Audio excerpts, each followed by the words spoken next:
The St. Joseph by-election due a few days before Christmas is an unnecessary election. This is the view of the political leader of the Movement for Social Justice, David Abdulah. He made the statement at Capitol Plaza today. Leon Brummel reports. Mr. Abdulah says the Chaguanas West by-election was also an unnecessary election brought on by its Member of Parliament, Jack Warner, to serve his own political ambition. Now comes St. Joseph, a seat soon to be declared vacant and a legal battle dropped by Herbert Volney, who is serving out his last days as the constituency's representative. But the MSJ leader lays the blame at the door of the United National Congress.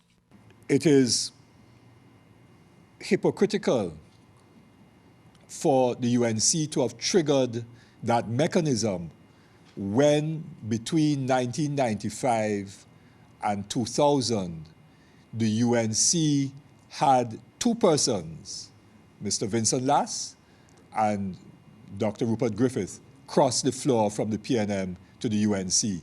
And they did not trigger that. Well, that was not triggered. Mr. Manning, I think, did try to trigger it, and it fell on a technicality. The MSJ is to make a decision on whether or not it will be intervening in the politics in St. Joseph.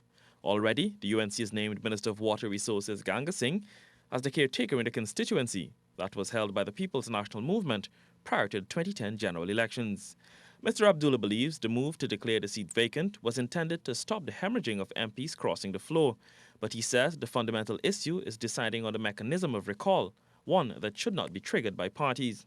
It has to do now with what kind of systems of parliamentary representation do we want, and what kinds of mechanisms of recall ought to be put in place so that not a party to trigger somebody's vacating the seat, but citizens and voters and constituents could trigger the removal of the MP or councillors when they don't perform. The former fighting leader says Trinidad and Tobago is in a crisis and questions whether it is that bad people are elected to govern or whether it is the governance system.